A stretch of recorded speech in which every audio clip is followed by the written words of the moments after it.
And welcome to another exciting episode of the Click Nation's Comic Book Chronicles.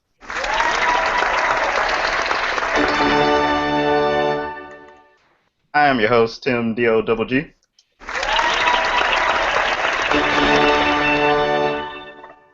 Tonight I'm joined by my co-host at Agent_70 on Twitter. What's up, everybody?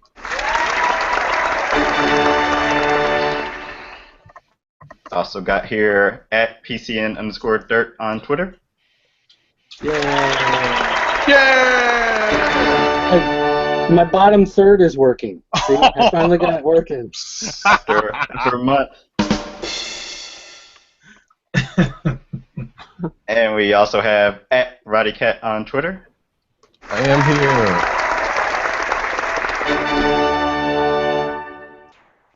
And we have a very special guest here with us tonight. We have the current artist on Marvel's Secret Wars Runaways series, Sanford Greene. I was starting to feel some kind of way. I was waiting for my special effects with the crowd cheering. There was a delay, and I was like, oh man, I'm not going to get that. Okay, yeah, I see how it is. It's like treat. That's how we treat the new guy. I'm the outsider. That's okay. See, because I've already got everyone's timing down, so I'm waiting for you to do, say, hello, and then hit the trumpet. Oh well, I tell you what, that this goes to show that I'm not a pro at this at all. So bear with me. No problem. So yes, thank you, Sanford, for joining us tonight. We won't keep you too long. We just want to talk with you, get to find out some of the ins and outs of what life is like for comic book artists and how you got your break and whatnot. But if you can, real quick, just give people a quick introduction for yourself. Well, like you guys said, I'm Sanford Greene. I've been working professionally now for the past 12 plus years. And I've done everything from and by no means when I say this that doesn't mean that I've been working on these big time books for a long period of time, but I've touched my pencil to paper on titles like Batman, Superman. I've done some Star Wars stuff before. Which that was pretty exciting. That was back at Dark Horse. Actually, I can go back really quick and just mention that my first bit of professional work was I was drawing monkeys. To be honest with you, this known property called the Planet of the Apes. I'm pretty sure you guys are familiar with that. And this was actually the Tim Burton version of Planet of the Apes, the one that everyone wants to forget. Wow. Yeah. So I, when that movie came out, Dark Horse contacted me because I submitted my portfolio a few months earlier, and they said, "Hey, we got this cool new property, well-known property, Planet of the Apes. We'd be interested in that." I was just interested in anything. It could have been, Stickman. I would have been excited about that. So, hey. You got to get paid. I love it. Pay those bills. You got to pay the bills, man. And, it was my first opportunity on a professional level, so that was a no-brainer for me. So, started there. This is back in 2002, 2003. And then shortly after that, I did some Star Wars stuff, and slowly but surely, the opportunities kept coming. I started on some DC stuff shortly after that. Did some Superman stuff. I did a lot of their remember that Johnny DC line that came out? They had all of the Cartoon Network.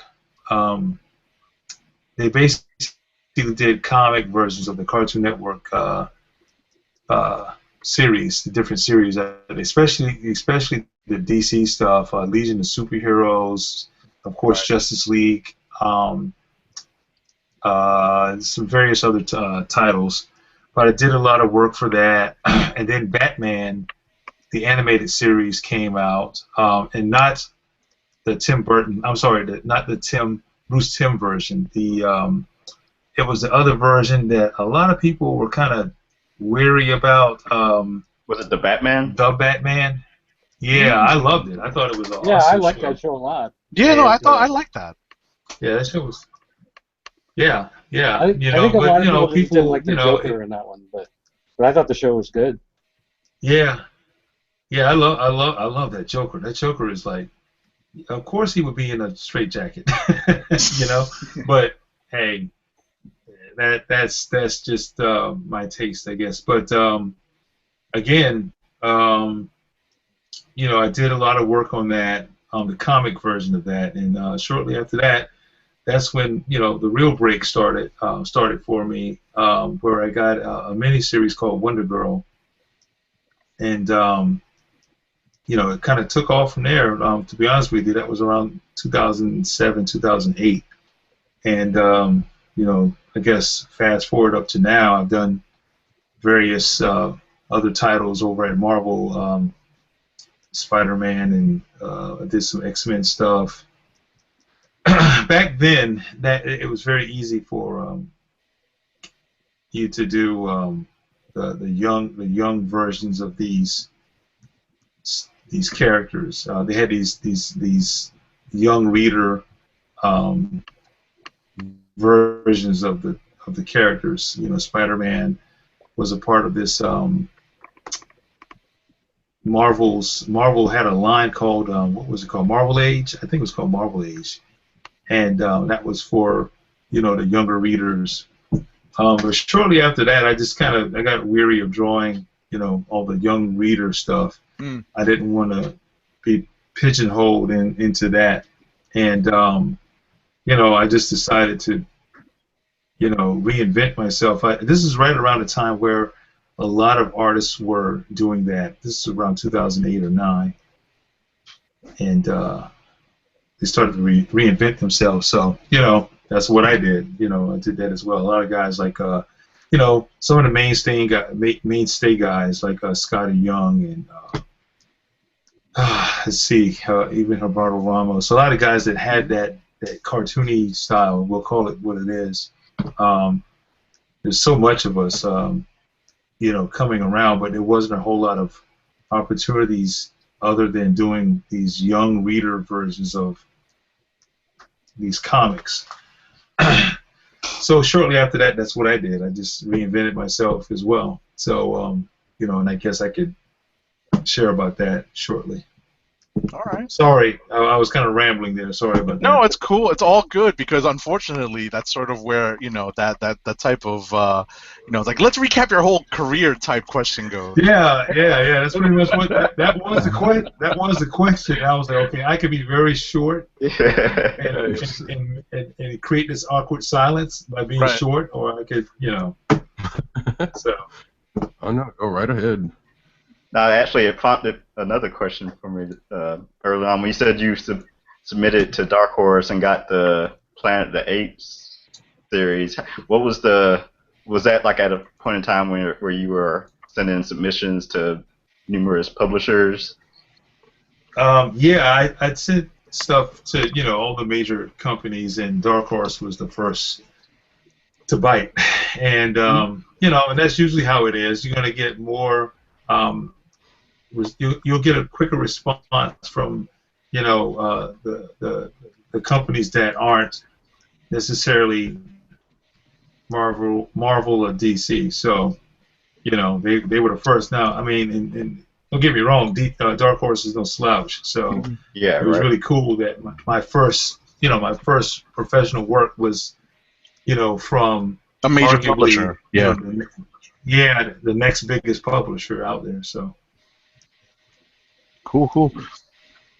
I was going to ask, who do you count amongst your major influences art-wise? Oh in terms wow, of either individual comic artists yeah. or any particular style or maybe a manga influence. So Well, it's interesting that I guess that kind of goes back to what I said a few minutes ago about reinventing myself because earlier on it was that manga anime influence in there, right? I was very influenced by Joe Mad. I think every artist from that era, hmm the mid '90s yeah, on to the early 2000s. He could do no wrong at that time, and that was my biggest influence, I think, from that beginning. And then I would say, just animation in general. Animation in general is uh, very big for me, still is. sure, But when I started to reinvent myself, I really started getting into what I've been. I guess it was kind of a subconscious influence for me, and that was like urban culture. I hmm always was into it, but I never realized how much my art was affected by it. So I really started to cater towards that even more. But once I realized how much I was using that urban influence as a guide for me artistically, that also kind of helped me to see what I just noticed a lot of other artists reinventing themselves, and they would make mention to a lot of these classical um, strip artists, the comic strip artists, hmm guys like Milton Caniff, Alex Raymond, and it's just the list just keeps going. These guys, Al Williamson, all these guys. Uh, I started to research, and I was like, wow, these guys really are pretty powerful guys in terms of how they had so much control over their craft, and they did it all. They did the brush work. They didn't just pencil, and I think, but what you could see in their work was if you could pull back the pen and ink side of it and just see the drawing, you realize that these guys they're cartoony, but there's something there that cloaks that cartooniness, and it's honestly the brush. The brush work right, was it had this. I don't know why it just made the viewer take that style a little more seriously. Guys like hey, one of the greats with Will Eisner. I mean, hmm look at his style and look at where he went with his style in terms of the direction. Alex Toth, same thing. These guys were very, if you strip away all the brush work, very simple, very, again, the word cartoony hmm style, but that light and shadow, that brush rendering technique really helped to make it feel like it was more than just a simple style, if you will. And it sure. wasn't. It was never simple. It's that illusion, of, again, that light and shadow that really kind of Right. made those illustrations feel even more serious. Sure. I was gonna say I was So gonna let the art geek kind of jump out and say and add on that a lot of people joke about how inkers are simply tracers, but I think that the brush and ink and a deft pen can really add depth and character to a lot to even the simplest pencil drawing, and I think that's where a powerful inker truly embellishes and enhances even the simplest line work. So. I definitely agree with you that while the base may be very simplistic, you add on that ink and you take control of how the shade is applied. It really adds to the art. And I can't say that I've been following your career and seeing the progression, but I can definitely see that you've kind of adopted a lot of the more like detail oriented like superhero stuff to make it more you know, uh, I hate to say mainstream, but it does look like superhero work. Like I'm looking Right. at like a page of Uncanny Avengers, and I remember reading this and thinking, well, this is a great Uncanny Avengers page. There's nothing, it's absolutely, it's well rendered. Nothing too, nothing overly cartoony about it. It's great superhero work. Right. Right. Thanks. I appreciate that. But yeah, that's honestly, again, over I would say the last 4 years, 3, 4 years, um, those influences have shifted tremendously. To be honest with you, I mean, manga is really kind of the last line of influence for me. That first line is those classical illustrators or those strip artists. I'm really into this illustrator. Oh gosh, just because he was the illustrator for Modesty Blaze. I don't know if you guys are familiar with Modesty Blaze. This is an old European. I think it was published. It's basically a strip that came out in. It was a British comic strip. Okay.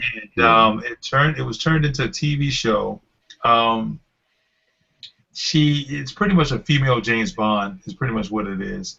And I have a collection of those strips. I think Tomorrow's Publishing did a few volumes of the. I'm sorry, not Tomorrow's Publishing. Flesk. Those guys are pretty good. Flesk and Titan Books. They're very good at. They're pretty good at collecting a lot of these old strips and putting them out. As a matter of fact, this Modesty Blaze is something that I'm going to really start to apply in my new project that I'm working on.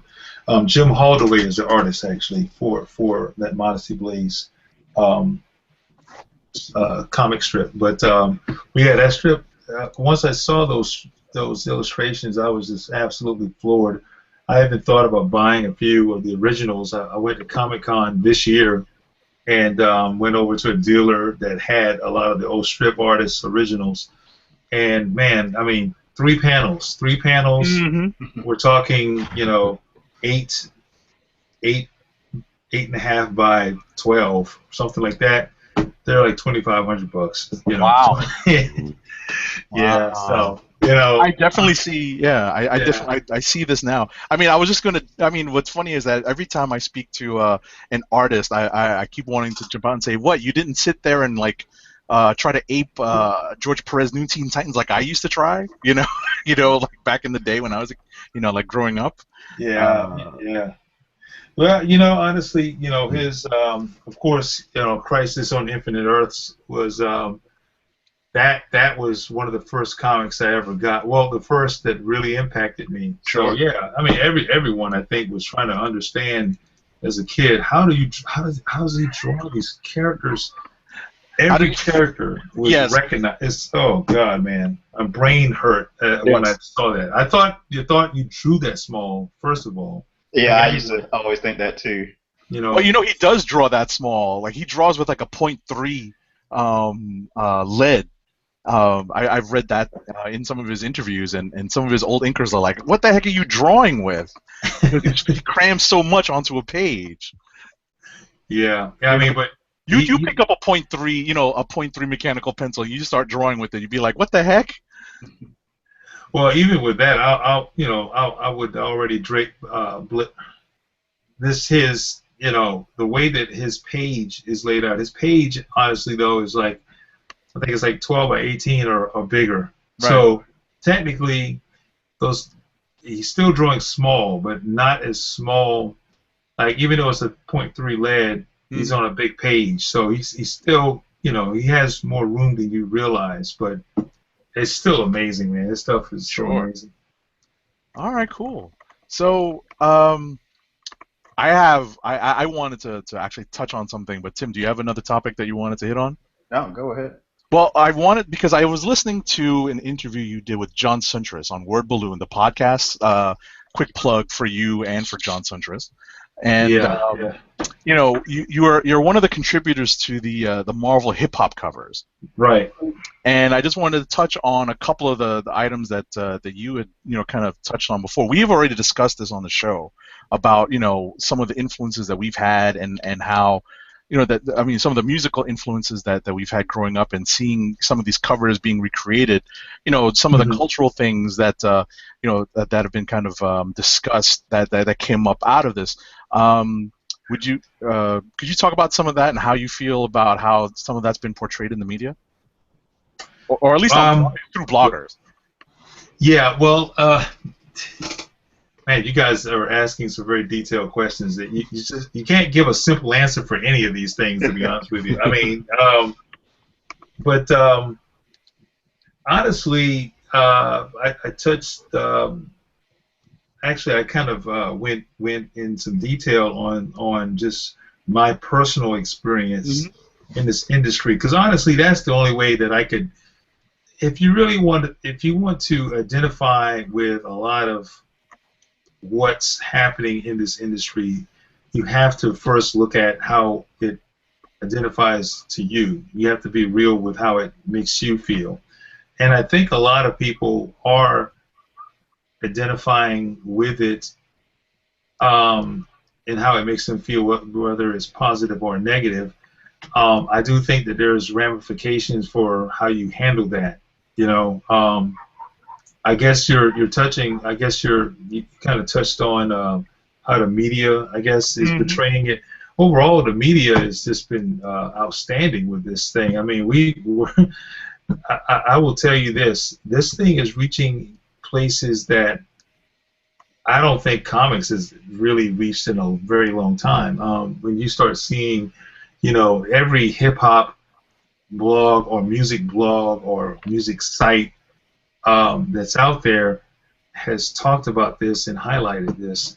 There are major radio stations. I can't go into detail right now, but there's going to be a major, I guess, exclusive interview happening with a major radio station. With cough hot 97 cough power 1051 cough 1075 BLS. Sorry, we're kind of narrowing it down if it's New York. Yeah, I was gonna say. He didn't say it was New York. He said a major radio station. I did, and that is correct. I did say a major radio station. It could be anywhere, and that's why the internet is so great, because it's not you can't just put things in a box anymore. Unfortunately, that works the other way as well, where if someone or there's a certain chatter that's happening about something that's negative, then that can build over time as well. Not even over time; it can build instantly. And I do know that there's some people that are disgruntled by what's happening with the Marvel stuff, but I tell people this, mainly for me,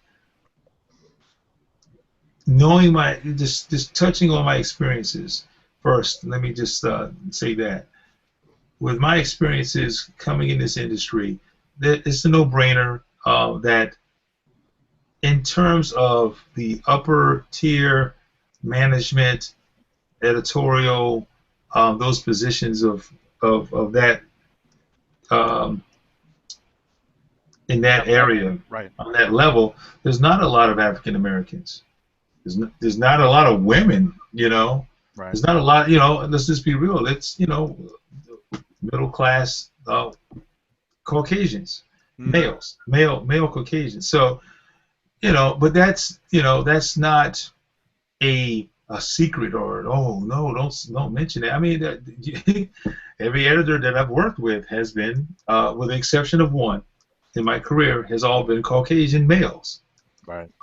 Actually, and I take that back. I did work with a Caucasian female once and an African American once, but everyone else has all been male. So, but still, whether it's at one time or no time, it's clearly dominated by Caucasian males.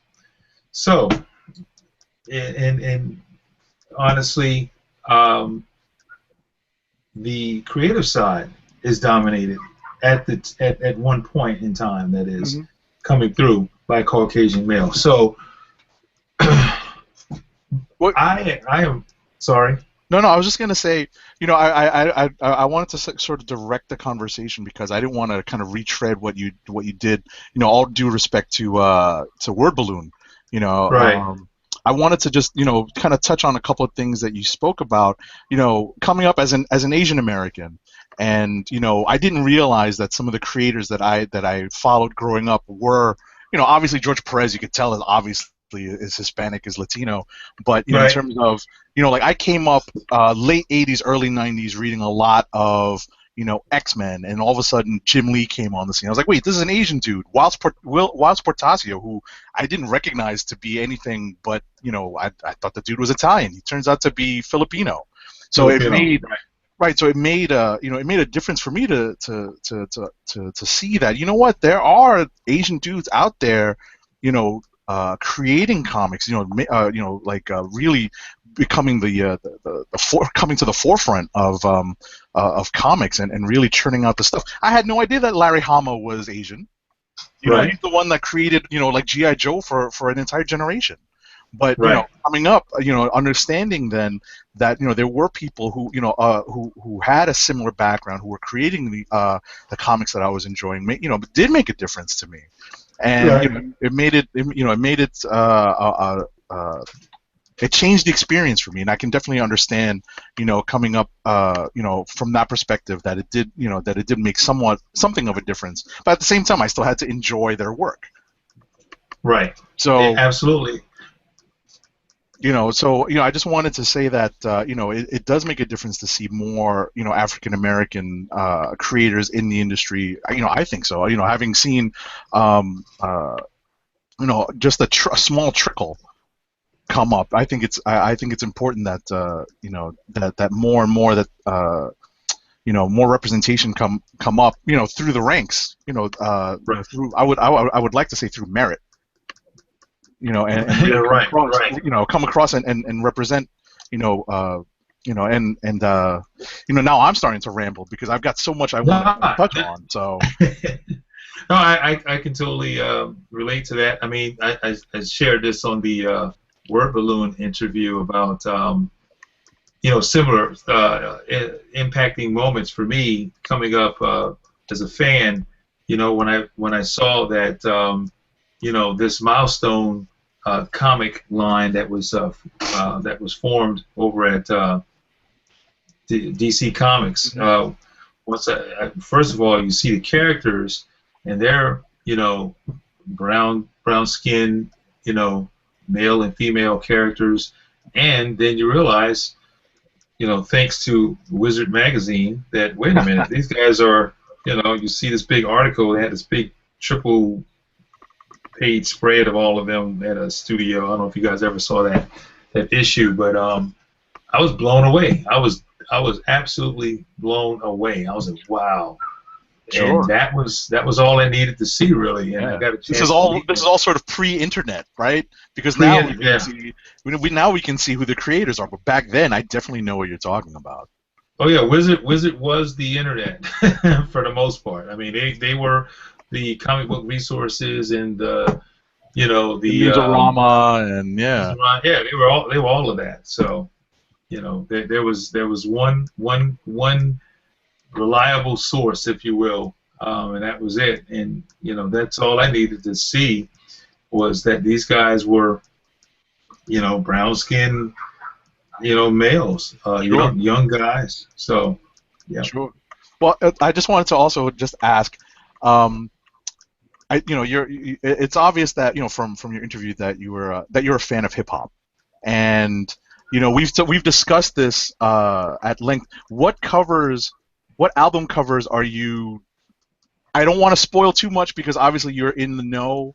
Are there any album covers that you would like to see recreated on on these Marvel covers that maybe haven't been announced yet? Yeah, if I say what I would like to see, Yeah, Because that's a obviously, night. I know. It's like because I kept rewording it, thinking, oh, he can't spoil this, he can't drop this, because I know you're in the know. I love Yeah. I love the De La cover that you did. Thanks. Some of us are we've kind of bandied about in our own private chat, like where's this album? Where's this album? So, Well, why don't you tell me what would you like to see? Well, I could, honestly, I'm you know. disappointed that I read Axel Alonso say that they wanted to restrict it to one album per artist, so they picked one of my all-time favorite covers, Midnight Marauders, for Amazing Spider-Man. But I would have loved to see Low End Theory. I would have loved to see. I would have loved to see somebody adapt that. So like it's like you got, especially with some of the more. I mean, listen, I grew up broke, so I didn't get to buy any of these albums. So like going to the record store, that was like the only time I ever saw these album covers. So like a lot of them are very, without the internet, I wouldn't really understand what they looked like. Right. What record store? Oh, for me, Tower Records, Sam Goody. Come on, I'm old school. My dad used to work at Camelot Music. Oh yes. So I'm real old school. Wow, that is old school. Yeah, really. What have you ever heard of Fat Beats? Fat Beats. Beats. Fat Beats was I've heard of it. Yeah, that's actually in Midtown or Uptown. It used to be. It was man, that's where that record store is closed now. Yeah. And I'm talking like I'm a native New Yorker, but the reason why I know all this because a good friend of mine who's he's pretty well known DJ. I don't want to necessarily say his name right now, but he used to be the manager of that store, and he brought in, before these guys blew up, Eminem, Kanye West, Wu-Tang Clan. All these guys were on the verge of being megastars, right? And they would do these in stores. They would perform. So he's posting, I should say, over the last year, all these rare video clips of them performing in their infancy in the store. It's pretty amazing. At the end of this, I could send you guys a link. You can check it out. Yeah, please. That's awesome. Yeah. The one thing that I was kind of disappointed in is one of the albums I always enjoyed was EPMD, and they did.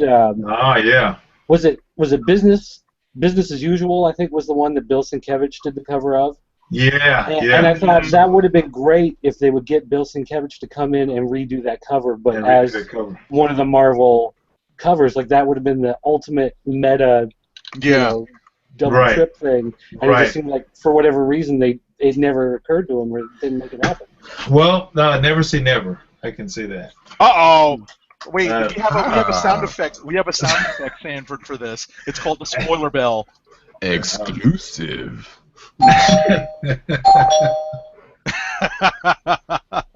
Well, now when I say that doesn't mean it's happening at all. Don't buy into it. But I can say never. You can say, hey, they need to do one of the 2 Live Crew, and I'm like, hey, never say never. We're saying there could be a chance. Yeah, what you're saying, there is a chance. one in a million, so there is a chance. I love it. Oh no! All right. Is there a particular cover that you like that you didn't work on? That's been announced so far. Wow. Well, definitely the Midnight Marauders Spider-Man was that one really got me. I was super excited. I can't really. There's a few coming up that I'm like, oh man, people are gonna flip their lids when they see this thing. I love the A-Force, the one that did the NWA. The NWA one was pretty sweet. Of course, that's Adam Hughes, so. Sure. I was about to say I could tell you that I never planned on picking up Spider-Man Deadpool, but when they did Paid in Full as the cover, I'm like, I guess that's the one issue of Spider-Man Deadpool that I'm picking up. One of the seminal albums of all time. You can't not pick that. You have to pick that one. Yeah. Yeah, yeah, absolutely. You know, and it's funny because that was the first one that got that was shown to me. I was gonna say got leaked. I'm treating this like the old school, album thing. Okay. But it was the first one that I saw. They showed me, Marvel showed me that one, and that really got me juiced for where this was going. So yeah.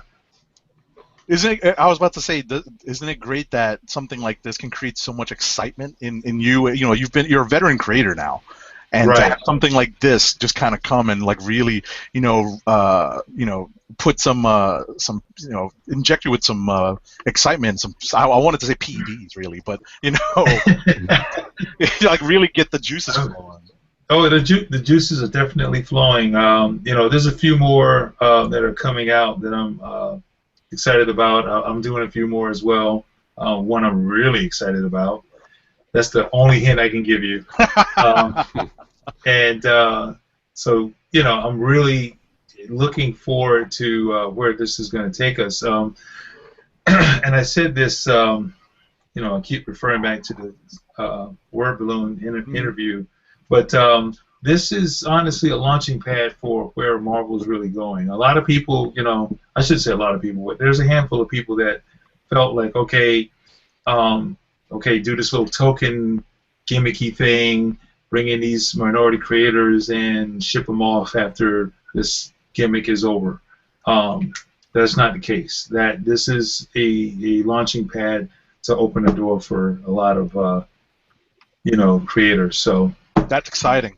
Yeah. That is exciting. That was one of my big things from at least the initial response from the maybe 10 plus covers that were released before. Everyone was just going off just the first list. I'm like, I'm pretty sure there's probably more to come. Just be patient, people. Right. Well, how so? They were looking at it as how? Oh, not having enough, diversity as far as the people creating those. Creating the covers. I will. Yeah. Again, there's a lot of diverse people that are going to be working on these, and that's not the end of them working at Marvel. So that's good to hear. Yep. Absolutely. Yeah. Yeah. I told a gentleman that we had a personal conversation because there was a lot of negative energy coming from this individual, and I just told him, personally, I said, hey, just now is the time. If you feel like this is an injustice, or I shouldn't say an injustice, but it's just totally just a lopsided, venture, just hold on, and you'll see where this is going. Give it by 6 months from now, you're going to really see some. When you see Marvel say all new, all different, they're not kidding when they say that. So nice. I can say that with confidence. Okay. Cool. Is there? Do you play any music while you're drawing? Do you like kind of have like a soundtrack? Because I know that I've talked to Damian Scott, and I know that he likes to play, like 90s hip hop. When he's drawing. You know what's funny? I listen to NPR when I'm working. Nice. There's a really cool podcast on NPR called let me see. Is it Microphone Check? Microphone Check. Thank you. Yeah. Yeah, I love it. I love it. I love that podcast a lot. Yeah. So do.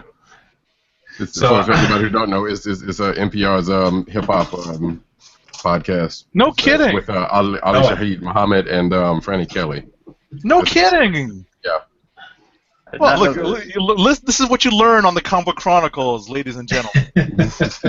I had no idea. I'll be here all weekend. Nice.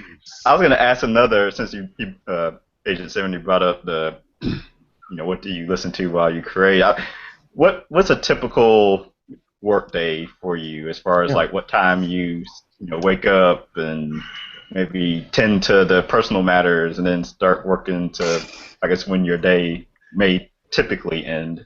Man, if I go into detail with this, you will be like, "Oh my God, dude, how do you even find time to draw?" Because I always find that Yeah. interesting with creators. Everyone is different. Right, especially from the freelance perspective too, you know. Right. Well, I mean, I have two boys. I have a well, soon to be 14-year-old. Wow. Yeah, he plays sports, and my soon to be 8-year-old, he also plays sports. So, I'm doing a lot of, I'm just trying to take care of them. And my wife as well. She's stay at home mom, so she helps a lot in that regard. But yeah, typical day is just getting up, getting them ready, school. I also this is another part of my profession that I don't talk enough about, and that is me being a professor. I teach at a local school here called Benedict College. Historical HBCU. There you go. So we're pretty well known in this area, but I'm a professor there. I teach digital illustration there. I teach kids how to draw on a Cintiq, pretty much. They got to learn how to draw first. You can't come to my class unless you know how to draw. It's pointless if you come in there. But yeah, so get the kids ready, send them off to school. I go to take them to school, get back here.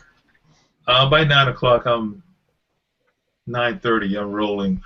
By the time I finish all my whatever internet trolling and whatnot, that's the hardest thing right there, man. And I really got to be more careful with my schedule because it's so busy and so tight right now. With I'm pretty much doing 2 full-time professions. Professor and then illustrator. So I get going, and by 4, I'm picking up my kids from school. I get back here and I do a little bit more work, and by 6, 7 o'clock, I'm doing the dinner thing. And honestly, right around this time, 10 o'clock, I'm back at it at work. So, hint, hint. We won't keep you much longer. I kid. Not really, no. So real quick, I guess like this page ain't creating itself, people. Yeah, really. So you kind of answered a question that I kind of had as far as your process. You are pretty much strictly digital at this point, right? So you don't just like you don't like start by hand and then go digital, right? Oh no, I do. Well, yeah, I do. It's half and half now. I do digital first, and then I translate that to traditional. No kidding. And yeah, so I basically okay, real quick. My process is I do all my layouts and rough design work and all that stuff digitally. That way, I can really editing and all that stuff is so much easier because you can do so much quicker. You can do it so much quicker from a digital standpoint. Then once I have everything where I want it and I feel good about, then I print that out, blue line, on a piece of Strathmore Bristol illustration board, and then I go in to tighten up the pencil drawing because my layout sketches are loose enough to where I still need to go and do some tightening on the drawing traditionally, and then I ink it traditionally. Then scan that back in and then color it. So clean it up and then do some color. So I saw you guys post. I'm sorry. No, I was just gonna say. So you still like the feel of pencil to paper. There's something tactile about the tactile sensation that you still can't replace by doing it on digital. Right. Yeah, definitely. The brush. I love doing the brush, and a lot of guys do traditional when it comes to for that reason. Well, and also I was listening to a conversation one time with Freddie Williams, and he does a lot of his stuff digital, but he was saying he goes through every so often, and key pages, when he pencils, he does the pencils on them, he will print them out and ink them, because otherwise when you go to conventions you don't have anything to sell. If everything's 100% digital, you can't make that extra dollar at the con, selling your work. So he's got to keep that in his flow somewhere, just because it adds that extra element.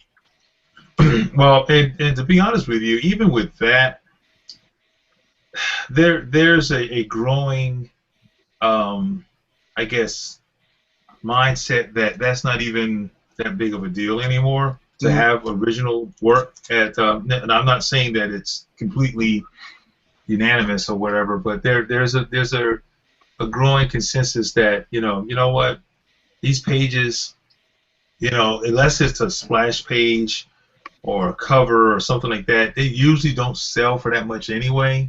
The market overall, unless you're doing some insanely popular book, okay? If you're Stuart Eminem working on Star Wars, every page is probably going to be, anywhere between $300 to $1,000 or more, or whatever, So, but for the most part, if you're working on, issue number 43 of Legion of Superheroes, or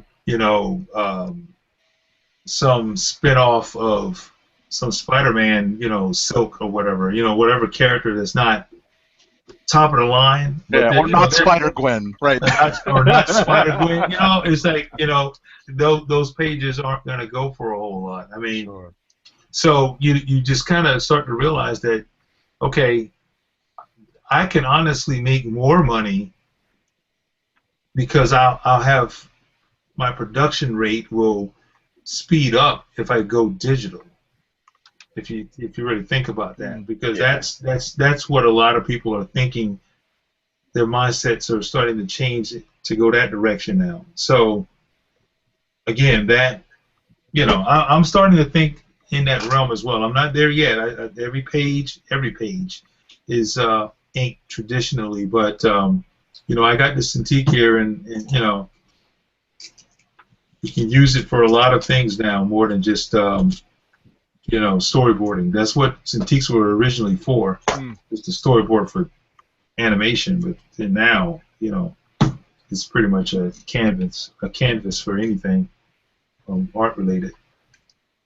All right. Cool. Like we took the conversation full circle. There you go. We absolutely took that full circle. Is there any other questions anyone else had? Actually, I got a couple of real quick ones. Sanford, I saw you at Heroes Con recently. Yeah. And this is all your fault. You did this. Oh, excuse me. I think you had one of your students with you, if I'm not mistaken. Was that your first time at Heroes Con, or not? Was that my first time? Yeah. Oh no, dude! I've been going to Heroes Con for Yeah, okay. I've been going for I asked that because this is only my second, so that's I did. Okay. And was that? Go ahead. That was his third, I think, second or third, and my like 15th. Yeah, I got you. Yeah. I'm a mainstay there, man. They pretty much built the convention center around me, and I just stayed there, man. Hey, here all weekend. Yeah. All right. And you were also a part of the probably one of my favorite panels at that one, the variant cover one, which was not very traveled. That one was, but it was actually a pretty good conversation. Yeah, you would think with that lineup that they had at the on the panel, with you got Art Adams and man, there's so many. You got Tommy Lee Edwards. Who else was up there? I'm trying to remember now. What's the name of the panel? Phil Noto. Noto, thank you. Yeah, it was the variant cover panel. I can't remember the exact name, but yeah.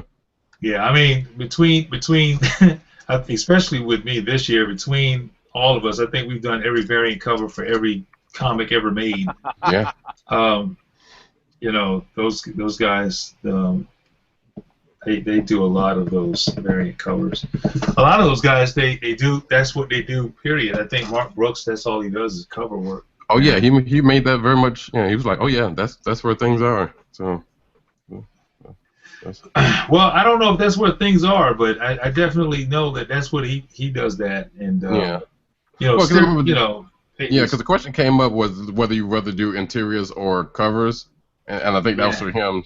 That was, you know. I think it comes down to like he can knock out so many variant covers, and I'm not sure what the pay rate is for covers, but it obviously is enough to where he's fine just doing that. Yeah, I mean, there's a part of, and that's most artists. I mean, to each his own. With, you know, whether you just rather do covers, but I feel like your biggest growth comes in the storytelling. I learned so much with Runaways. I don't even think we talked about that, but not really. But I learned a lot. I learned a lot working on Runaways. It was the first time that I did a miniseries. There it is. Yep. I learned a lot. I hadn't worked on a series or miniseries in a while because I just wasn't really into it, and I just didn't feel like I would do my best work if I wasn't really into the actual work. So, you know, that series really. I saw by the end of it, you know, and most people will say the same thing that do interior work.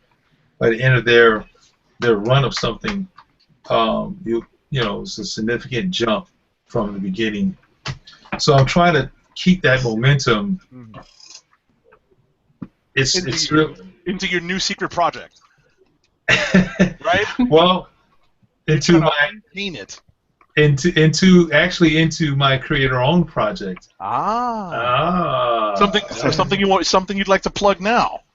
Yes, something I can mention right now. It's a Dark Horse book, actually. You know, going back to the guys that helped me get started. I did about a year, 2 years ago. I did when Dark Horse Presents relaunched. I did a creator-owned story in Dark Horse Presents called Rotten Apple, and a lot of great response came from that. They collected those stories into a one-shot, and that gained some popularity, and they wanted to do, oh wow, that's a sneak peek to the new story, actually. Yeah, I was wondering because I saw you tweet that I think it was earlier today or what have you, and I was wondering what that was about. Yeah. So that's what that is. That's a page that I'm trying to finish right now. If I can get off this interview. Gonna keep throwing that out there. Oh yeah, man. I'm gonna keep jabbing. At this point, you're gonna start penciling us into the panels. All right. Oh, hey, you know what? Send me some images, man. You never know. Hey. Okay. It's always, you say, hey, all you have to do is ask, right? Right. Find a nice headshot. Of course, you're all gonna be like killed. So you know, that's always the. You know what? That's the cool stuff. Everyone wants to be like you know, eaten by a zombie or something in a comic book or whatever. All right. But yeah, that's the one shot that I'm working on now. Called Rotten Apple. It's the second one shot that I'm doing for Dark Horse. So that will be out. I don't know when exactly, but I'm doing that right now. And then you know, honestly, I needed to get this done. Marvel wanted me to start on something soon, but I wanted to get this done before I did that, and they were cool with that. So. That's good to hear. Yep. That's great. And you also do children's, not to keep you into too much long, but you also illustrate children's books. Yeah. Do you have anything on the horizon or anything you want to plug on that end? Because wow. Yeah. I totally didn't even talk about this either. Well, so the book that you guys are looking at right there, that's from a trilogy called Kulapari, which is an Aboriginal word for poison. And basically, it's a story about these poison frogs, poison dart frogs. You know, the ones that are very colorful and exotic looking. Basically, these frogs, their poison protect all amphibians, and all the amphibians, you know, pretty much that exist, they all pretty much live in this land called the amphibilands. And basically, the amphibilands is really just the outback, but we just, you know, called it that because it just sounded cool. And you know, it was something that we can help children kind of see something that honestly really exists, and see how awesome it is that it honestly it looks and feels like it can be a fantasy, you know, has some fantasy elements in it. Like the outback has 4 seasons that happen all at once, you know, which is really pretty wild. And so we wanted to explore those ideas with these types of amphibians and these exotic frogs. And so essentially it's basically a coming of age story where you have all these exotic frogs, and then you have this tribe of just common tree frogs. And this young frog named Darrell, he is of that, you know, family or that tribe, but he also has what they call the Kalahari, which is very rare. That a common tree frog has the same element and the same ability and power as these exotic frogs, and they just, you know, it's an anomaly. So that's where the story really takes off. How did he get like that? Why is he like that? And it goes from there. The popularity of the book grew over the last few years, and we got an opportunity to turn this into an animated series on Netflix. So there's a Netflix show happening. Wow. Oh, cool. Next fall next fall, 2016. So, you know, just keep your eyes up for that. We'll be talking more about that. Cool. So that was a pretty awesome opportunity just to see that developed and to grow like that. So. All right. Get to see your name in some Netflix credits. Yeah. You made that sound so like, I don't know, it's almost like I'm like, hey, that's get your name in some Netflix credits. I was like, oh, There you go. hey, there you go. That's it. But yeah, man. So definitely excited about it. Awesome. All right. Yeah. Well, we've taken up enough of your time. As you said, you've got many things to get going on your Cintiq. He's got pages staring up at him. Yeah, actually, that was a reminder when he posted that page a minute ago. I'm like, oh yeah, I gotta get back to it. Let everyone know where they can find you on various social media platforms, if you don't mind. The various social media platforms are Facebook, Twitter, Instagram at Sanford Greene. That's pretty much it. Cool. All righty. We want to thank Sanford for joining us tonight, and like you said, make sure to check him out at Sanford Greene with the E at the end. Yeah, anytime you feel like coming on, please do. Yeah, if you want to plug anything, especially creator-owned, because we obviously, we always need to put that word out for the creator-owned stuff. Absolutely. Oh yeah, Rotten Apple. Like I said, that's what I'm working on right now, and doing some other stuff, some covers actually. Doing some stuff over at Boom. I think Boom Studios. I'm doing some covers for a pretty big property that they got coming up here real soon. Doing some covers over at the competition with DC. But that's some short-lived stuff. But then I'll be back over at Marvel, pretty hardcore here shortly. Cool. Keep our eyes out. Definitely. Cha-ching! Thanks for joining us, Sanford. All right, Yeah, you guys we welcome. appreciate All right. Take care. Be well. All right, have a good night. You too. You too. Peace. Later. All right. Cool. Okay, you got 5 minutes for news. Go.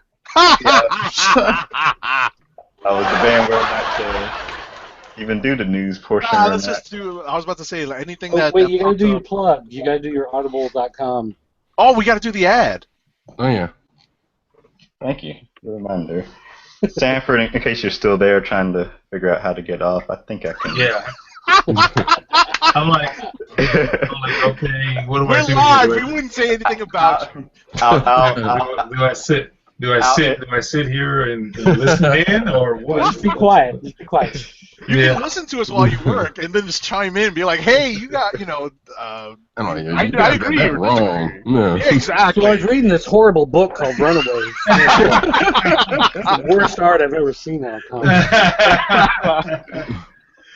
Yeah, and I will see you at a con somewhere. Absolutely, New York coming soon. Me too. Where you can Don't come find to him. Chicago. Don't come to Chicago. Okay, I'm gonna jump off, but Do you know how to jump off? Oh, this is so much fun. just hang up, right? Is Yeah, this is you yeah, call? just hang up. All right, cool. All right, I guess send me the link whenever you guys are good. Okay. Got it. I'll email it to you. All right, thanks. No problem. Peace. Peace. Oh, there he goes. Now we can There you talk go. about That was a lot of fun. That was a lot of fun. Yeah. Yes, it was. He's a cool guy to talk to. So. Yes. Let's see what I want to do tonight. Do some Amazon script. Visit CSPN.com or CSPN.us, then click the Keep Our Podcast Free link at the top of the page. From there, scroll down and click on the Amazon link to shop. Purchase items from Amazon.com as you normally would, whether it's books, music, electronics, jewelry, apparel, etc. For every purchase made on Amazon through our link, Amazon sends to CSPN a payment that helps us keep the Comic Book Chronicles free for our listeners at no extra cost to you. Amazon.com through CSPN.us. Do it today. Yes, we're going to fly through these news segments here. Michael B. Jordan in talks for vampire comedy Blood Brothers from Dark Horse. Okay, Marvel shakeup. Film chief Kevin Feige breaks free of CEO Ike Perlmutter. Right. It was a big deal. Yep. There's some related news to this too. I don't know if it's probably further down the sheet. They've also disbanded the Marvel Creative Committee. the Imperial Council has been. Well, actually, wait a minute. Actually, because there was another one right after that saying it might not have been that. For real? Yeah. Oh. Stay tuned.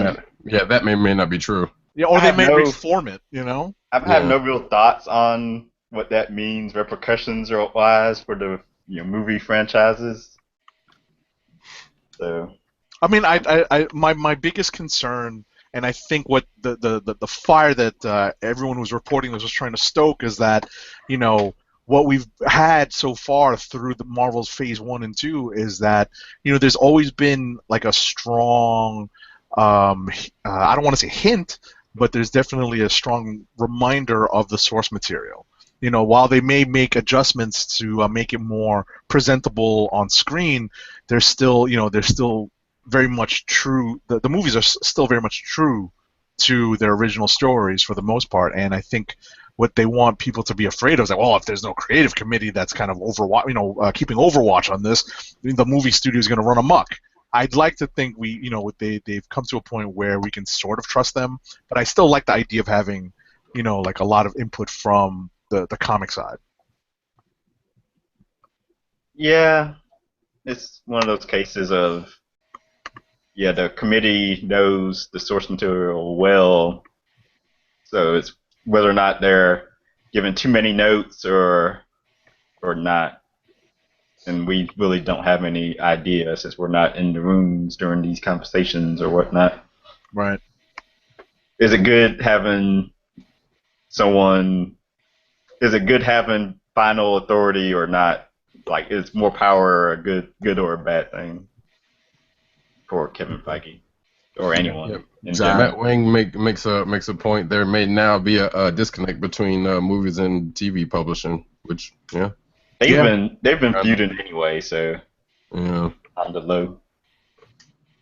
So, all right.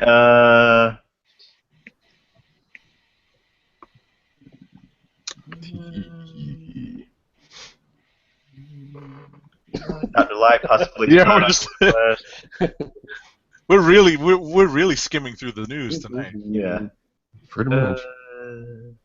Stan Lee, I guess, is going to be in X-Men Apocalypse. Tony Todd is the voice of Zoom in Flash. Okay. Cool. Candyman for Theo the Rossi and folks. Rosario Dawson coming to Marvel's Luke Cage. Theo Rossi playing Misty Knight, possibly. That was kind of cool. Cool. Wait. Right? No, Simone Missick. No, Simone Missick. Theo Rossi's a dude. Theo Rossi's a dude. Oh. What's You had me for a second there, Tim. You had Hey, it's a whole new world out there. Brave new society. Simone.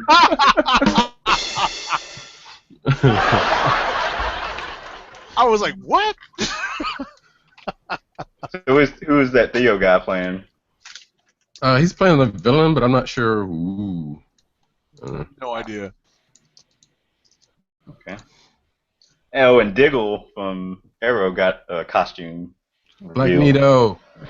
Yeah, his helmet looks like Magneto with a biker jacket on. Are you serious? Yeah, Yes. I saw it I was getting my haircut this evening and saw it. Oh my gosh. So, yeah. Well, they've started filming the newest season of Agent Carter. That's awesome. Can't wait for that to come back. Let's see. No, that's pretty much... I'm in comic news now. Cottonmouth in Luke Cage. That's about. Yeah. I was just. I wanted to just see if there was anything there I wanted to shout out real quick. Yeah, there's a dude becoming a regular on Steven Ryder's becoming a regular on Daredevil. I can't remember who that was. It might have been a cop, I guess. I don't know. All right. So, comic news. DC announces DCU trades plus lots of classics for early 2016. DC President Diane Nelson to head up WB Consumer Products. Mark Silvestri brings Cyberforce to Line Webtoon. The Top Cow Talent Hunt returning soon. Gargoyles co-creator and Archer artist launches Marvel Starbrand and Night Mask series where they're in college. Oh my gosh! Everyone's going to college. Empire State University. That's funny. Viz's weekly Shonen Jump arrives on Comixology and Amazon. That's actually pretty big. Code and Shaw is also coming to is also there already. Actually, both of them are already there to Comixology, which is like Attack on Titan and various other books, or a few other books.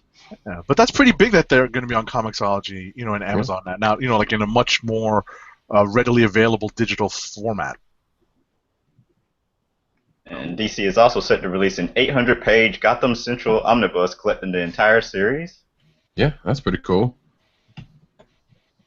Scarlet Witch is going to have rotating artists, which I'm not. One of which was announced, I think. I don't remember who it was. Neither do I.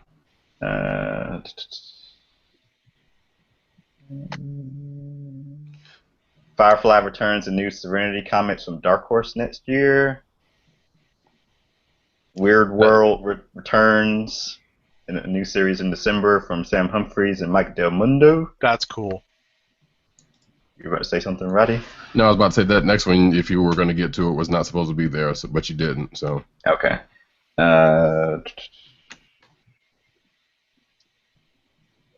Christopher Priest, that last one was a pretty good one. Christopher Priest launches ebook with unpublished Quantum and Woody scripts in combative history. Between the characters?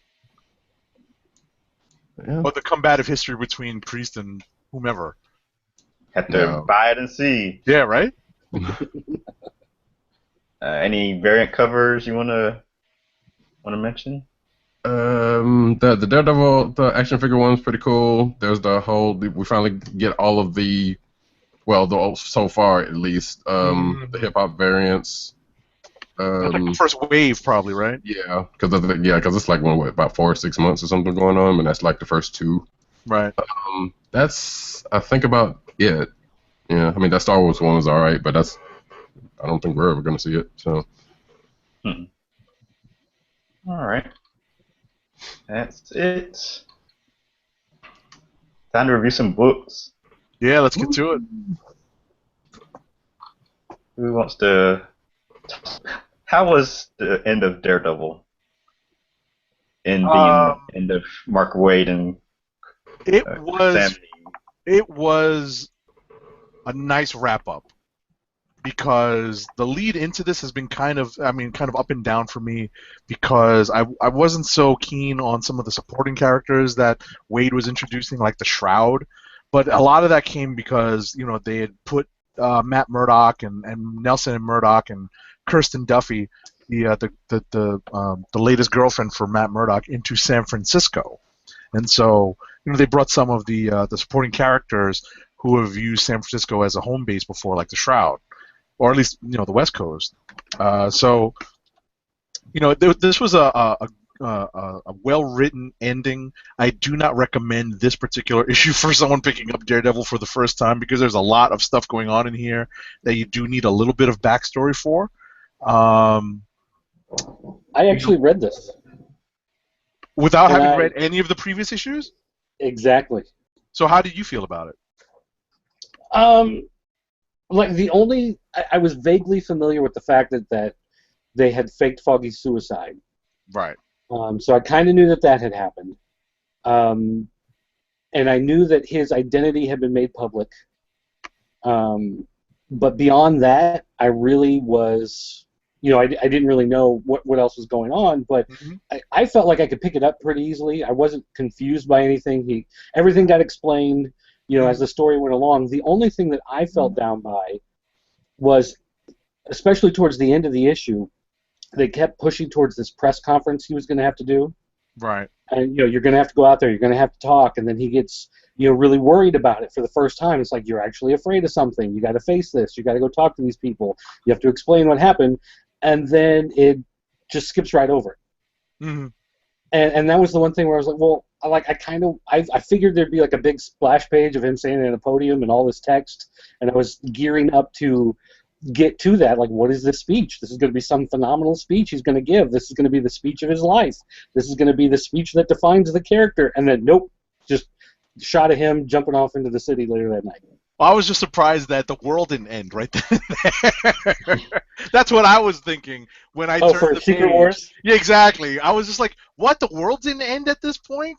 Because that was like a running theme through a couple of the, obviously the Last Days books that have been coming out. But when I flipped to that last page, I was like, what? The world's not ending? He's just going out and it's just the end.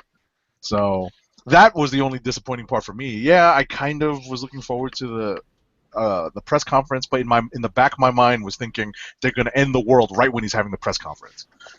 Well, and the page right there at the end does like fade to white as it goes down towards the bottom, so it almost is like the Secret Wars End of the World. Right. Because he is standing there and there's like this huge white space at the bottom. True enough. The gap, almost like he did fade off into nothingness, but I don't know. I just I kept waiting for that speech, and then it just didn't happen. Well, I think that Wade's trying to leave something for the next ride. You know what I mean?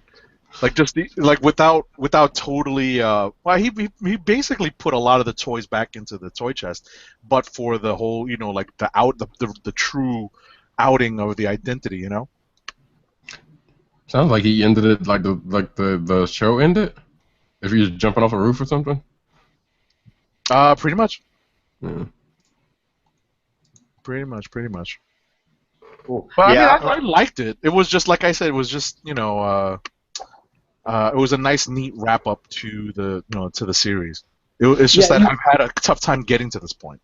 It wasn't like, hey, it's the final issue. Now we got to kill everybody off and put everything, do like an Empire Strikes Back thing, so that people are going to want to come back for the next issue. It was much more quiet. Mm-hmm.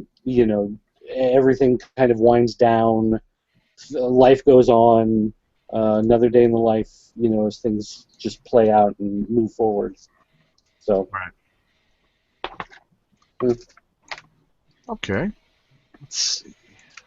Well, since we're on Secret Wars, anybody want to start from outside and go in? So, I only Silver read Surfer? one Marvel book this week, so Oh, okay. feel free to go whichever direction you want with Secret Wars. Well, anybody outside of me read Silver Surfer? I read it. Okay, well, let's go there then. I read it. So this is go ahead because I have kind of conflicting feelings about this issue. Okay, well, they may or may not conflict with what I'm about to say because if it seems like they have made some relatively smart decisions around Secret Wars, and having Silver Surfer outside of it seems to be one of them as the one who is going to end up partially, well, I guess, from the outside shaping the world that is going to come. Right. So that whole part, I mean, granted that there was a slight logic leap to get there, but it wasn't anything that was outside of the realm of possibility in Comics 1. But that said, I've kind of enjoyed this book because of the fact that they have this going on. On one side of this issue you have it's weird, but you have Dawn Green having being tasked with reshape the Earth, which Dawn Greenwood, who has never been outside of her own little town place, is being tasked to reshape the whole Earth. And the Silver Surfer is off creating the rest of the universe. And going into this, we see both sides of that. We see her trying and failing to reshape the Earth as she knows it, which, like I said, she doesn't know a whole lot of it up until a certain point. And then we have the Surfer outside, who recreates the universe, starting with the people they ran across during the course of this series, and up until a certain point, which I've got a feeling you're probably going to have the issue that where your conflict is. So I'm going to ring the spoiler bell because I'm going to go into some of what Roddy's alluding to. No, I'm just going to go ahead and say it. So we get to a certain point in the book where the Surfer is pretty much rebuilding everything as it was until it gets brought up to where Galactus has to come back into the fold. And then he goes and recreates Galactus, and then just has a change of heart real quick and says, "Right." This is where this was the turn where Dan Slott kind of lost me in the story, because we've come to this point in his telling of these Silver Surfer stories where he's come to grips with what he is. He's kind of expanding upon what he is. He's, it's another way of expanding the Surfer's humanity, or like his depth of character. And we get to this point where, the temptation is just too great for him to overcome, to just kind of undo all of his sins. And I'm like, wait, this does away with all of the character development that we've seen in the Silver Surfer since his first appearance. Right. And I that felt, obviously it's a plot point. It's going to be resolved in the next issue. Right, because by the end, right. At the end of the issue, you start seeing where he's turning around on what he was on what he was doing. Exactly. So, and some of the supporting characters who are in this are like, there's something wrong. There's an imbalance in the force. So. But, it felt so odd to me when I read that. Like, wait, Surfer knows better than this. Why would he be doing this now? I guess because he's drunk with the power of being a god and recreating reality, And I think that's what they wanted to show. Because even on the other side of that, you saw when Dawn Greenwood was recreating the Earth, she was talking to her father, and her father was like, "Hey, could you bring back your mom, who apparently was dead?" And she was like, "I don't know if that should happen or not." Right. And then went off to do other stuff while thinking about it. So and then we have the Surfer, who ends up doing this on the other side of that, which is I guess kind of a parallel in some way, shape, or form. Exactly. So that's where I had. I had some issue, but obviously it's part of the story. So, overall, I like where Slott's going, with the story. I like that he's introduced this sort of personality conflict between the two of them. How one is willing to draw a line with recreating reality, where the other, the one who actually wields a lot of the cosmic power, already, won't, is willing to cross that line and say, hey, you know what, I'm going to remake this in my own image, in the way I want it, as opposed to the way it was. Right. Which is curious to see how much that will or will not inform what actually comes out after Secret Wars. Right. Okay, cool. So, Who else read Thor's? Come on, peoples. right Yeah, here. I read that. Yeah. Absolutely. I had put that on my list. I did read a Secret Wars book. This book continues to be great. Yes, this book is awesome. Could this be one of the books that continues after Secret Wars? No. I wish. They haven't said anything. I would like to. I You know what? don't think I was it could, actually though. thinking about that. I was really thinking about that the last couple of times because I was like, okay, I would want it to continue, but at what cost? And would it continue to be as good as it is now if that happened? Even after I said it, I was like, yeah, there's no way it could happen, but man. Yeah. If they could take one of the Thors, like maybe Ultimate Thor, and put him in a similar type situation, but instead it's just like an intergalactic police force. Mm-hmm. So it's it not would be Green Lantern. Thors. Yeah, but this is better. And good job, Dirk. but if they could do that, it would have that same type feel, where it's the police procedural, but you've got characters that can shoot lightning and call down the thunder and things like that, because that's what really makes it so interesting to me.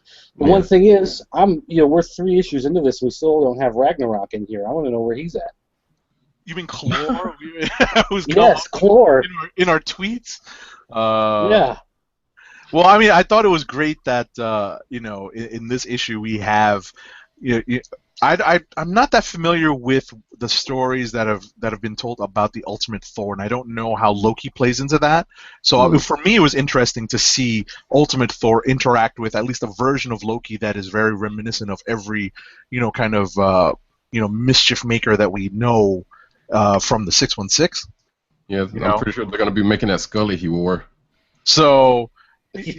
For me that was like a real draw. Yeah, exactly. I was gonna say that this was a real draw for me because I don't recall reading the Ultimate Thor ever interacting with a Loki that was this kind of Loki that was like a Loki we'd be familiar with. So that was pretty cool. I do like the way though that Loki is a character that intrinsically you cannot trust him, but yet he knows something that no one else knows. And he's toying with them, giving them hints, giving them clues, but you can never be too sure, how much of this is the truth, how much of this is him playing with them, trying to maneuver them into a position. And there are things that, as the reader, we know are true and not true, but there are still certain things that we don't know either. So how much of this is him playing on our expectations as the reader, as well as playing with the characters within the story? It feels like there's another level of the writing going on where he's actually turning to us as readers and saying, you think you know a lot, so we're gonna confirm what you think you already know, just so maybe we can tear it down later. Right. This is where you start. Because this is the point where we start to see the cracks in the world, or we presumably see the cracks in the world hit Thor's, which has been the one mainstay that has really never, Yeah, because every time, like the other recent books. Yeah, every time we see a crack in some other book, it's always the Thors that come and shut it down and close it off. Right. So now that it's weaving its way through them, you have this better idea of how it could all fall apart. That whole interrogation scene was really great. I enjoyed that. Yes. And by the way, just there's without spoiling too much, I'll ring the bell. There's a traitor in the ranks of the Thors, and that it's presumably revealed in this issue. I thought it was funny that it came from a particular era of Thor where the book was not doing very well. Wait, a dirty cop? That doesn't happen. Oh no. That's funny. All right. Well, it was a good book. Yes. Yep. Very good. How many issues do we have left?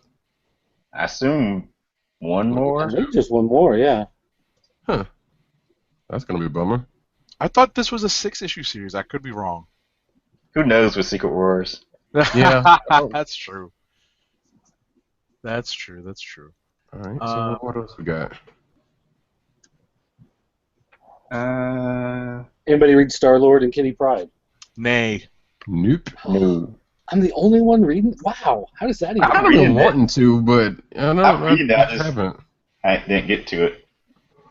I mean, this is one that definitely plays up the comedy, and they played it up a lot in this one, actually. There's There you go. Yeah, surprise character appearance, which turns out to be not what you thought it was going to be. There's an Excalibur reference in here, if anybody read the old Excalibur the series with Kitty Pryde. Floating head. Yes. Yeah. Yeah, so definitely some good references being thrown in there, but also, I wasn't really sure how to describe this book other than that it's the rom-com of Secret Wars, because it really is the couple kind of thrown together and they bumble their way through it. They hate each other, but they love each other, that type of thing going on. So it does play up on that, but it is very inventive, and it very much plays on the whole battle world being multiple versions of the same people, running into them time and time again, and how they can be very similar and at the same time be very different. And that theme is something that, even though this is a lighthearted, fun book, it is woven very well into the story. So it works on a couple different levels, and artwork's good. It was fun. It was just very enjoyable altogether. And this is 616 Star-Lord? Yes, this is the one that made it through on the art. Right. Yeah. I'll have to check that out. It's definitely worth reading. Yeah. It seemed like it. Yeah, because there's so many Secret Wars books out now that I've hit the point where I'm like, nope, not trying that, not trying that. I'll read at least reading the first issue. It's like, nah, don't need to continue with that. Let this go. But Star-Lord and Kitty Pryde, I am going to keep reading until its conclusion. Which is this? That's the last issue? Yep. Oh, simple. Oh, no. Even better. Like, there's was it Hail Hydra book? I still haven't read the first issue for it. And now I'm like, I'll get to it eventually, maybe. Doesn't help that Rick Remender's leaving Marvel, so I'm like, what's the point in reading this? None of his stuff will carry over. You gotta see where it goes, man. Finish the fight. I did read Plutona #1 from Image Comics. Okay. It's from Jeff Lemire and I forget the woman's name. Her Twitter handle is Emmy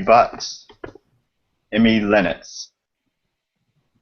Artist. So it's about a group of kids in the world they live in. They're superheroes, and this group of kids come across the dead body of, I guess, their world's greatest superhero woman. So that's like the hook of the story. But it's really about just the kids and how they interact with each other and disagreements and whatnot.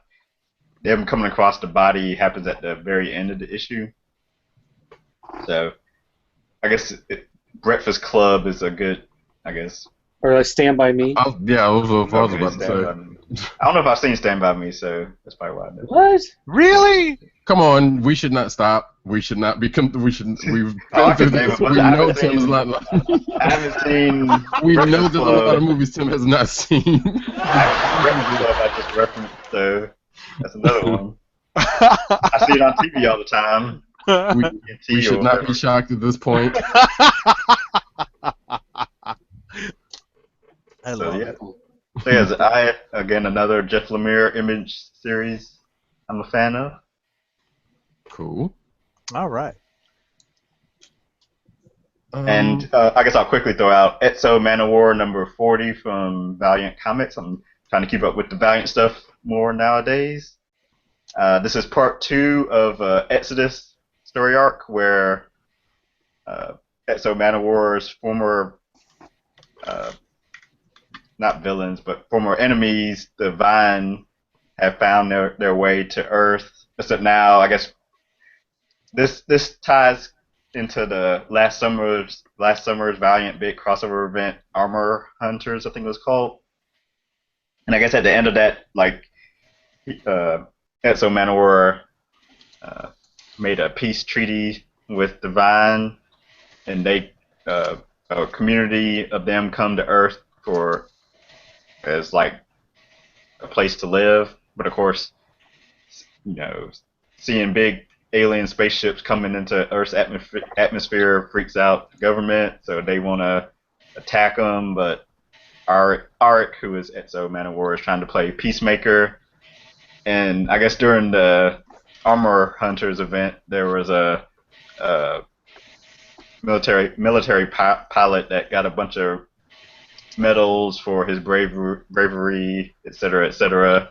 But now he's having like episodes because of it, because of all the stuff he experienced. So he's part of the contingent that's sent by the government to see what's going on with these alien ships coming into the atmosphere, and he starts having like flashbacks, and he like freaks out and he attacks first. Someone has to be the one to initiate violence, so he does it, and he does like a suicide mission and blows his plane up with a bunch of Divine.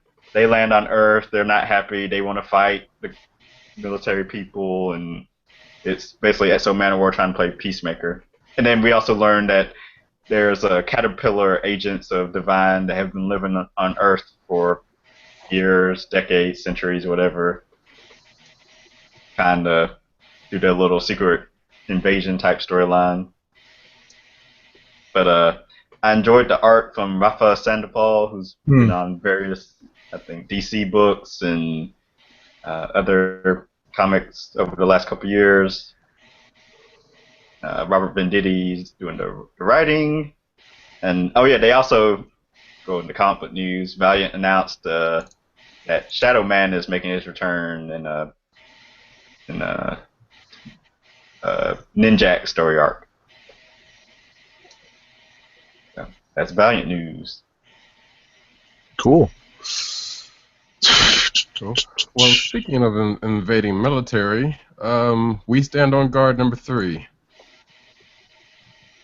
Which, yeah, I'm slightly, well, not slightly. Actually, I'm still kind of enjoying this book for what it is. It's kind of interesting. So here we have a book where, in a slightly red-dawned situation, America invades Canada and are still trying to take over territories. Presumably, we find out it is because of water, but may or may not be the case. It's because of Terrence and Phillip. But anyway. Stop sending us your beavers. But yeah, we're at the point to the story where one of them got captured and is being tortured by future means, which means VR in this case. And the interesting part about it was like, okay, you don't know this until later on in the book, but wait a second. We find out at the point, but the extent of it, we don't find out. Now the interesting thing about it is like you go through this really bad torture scene. Well, you don't really see all of it, but you see where things start, and the characters are being tortured, kind of go through stuff until they said, all right, let's do some other means, and then pull out another. Another strategy. Right, another strategy of torture, because basically it was a lot more psychological than physical torture, and that's what breaks the Canadian. I'm glad I rang the spoiler bell. I just wanted to, part of me, obviously, we're supposed to be rooting for the Canadians because they're being bullied and annexed and taken over, but part of me is just like, get those damn Canucks. As I alienate all of our Canadian fans, expressed on the Comic Book Chronicles by Agent 7, you're not the views of the entire show. Remember Please send all hate mail. Yes. There you go. That's Agent_70 on Twitter. I still blame you, Canada.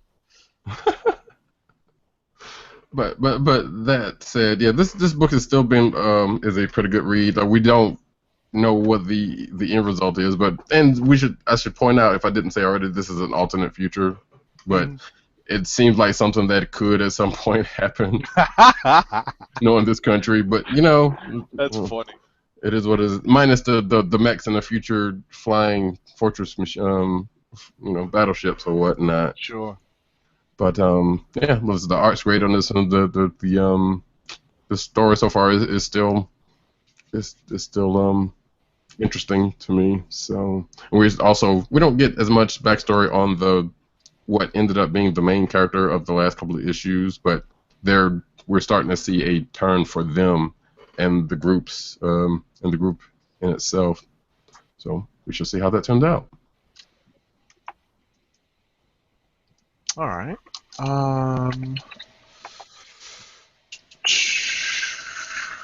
What'd you guys read? Oh, we in rapid fire review soon. It's getting late. Yeah, let's hit it. Did anybody read the Shield book? Yes. That's what I was going to ask. Yeah. I enjoyed it. I did too. This is a sleeper candidate for Click of the Week for me. I really dug this. I hadn't had a chance to read it. I actually read it as well. Wow. What did you think? If you can believe that, I'm trying to find it where. It's under Mockingbird. Shield. Well, no, this is the cover I bought on it. Is the Phil Coulson action figure with the Deathlock Build-A-Figure. Oh, that is so awesome. Very nice. So awesome. But you basically get two stories for the price of one, because you got the Mockingbird feature, but then you've got the Red Widow first appearance backup story within this comic. And I gotta say, I wasn't even sure I was gonna read it. It's just I collect the action figure variant covers, so I just kind of had it sitting here, and I thought, well, I have it, I might as well, slag my way through it and see if I can. But the thing was, I did enjoy the story because it is a murder mystery. I mean, that's what it comes down to. There's a dead body. She's trying to figure out why, and you get a lot of background on her character.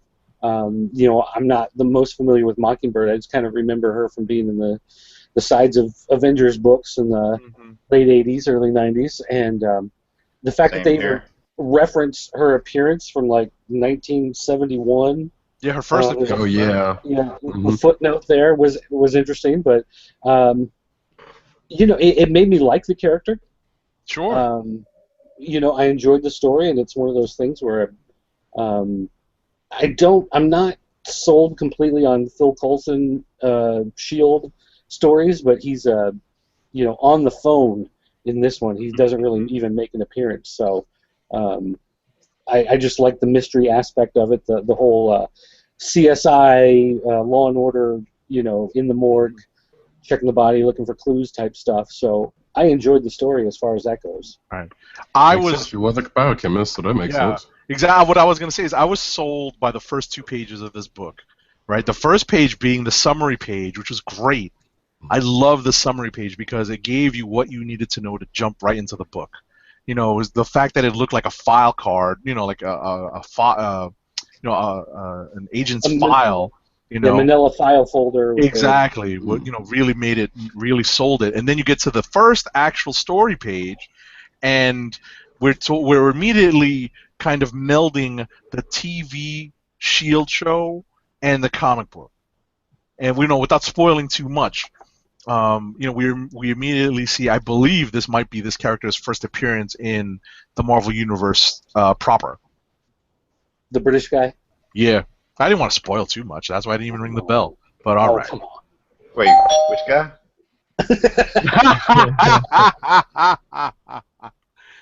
Well, Roddy hasn't read it yet, so, I mean, I've read it, but I don't remember a British guy.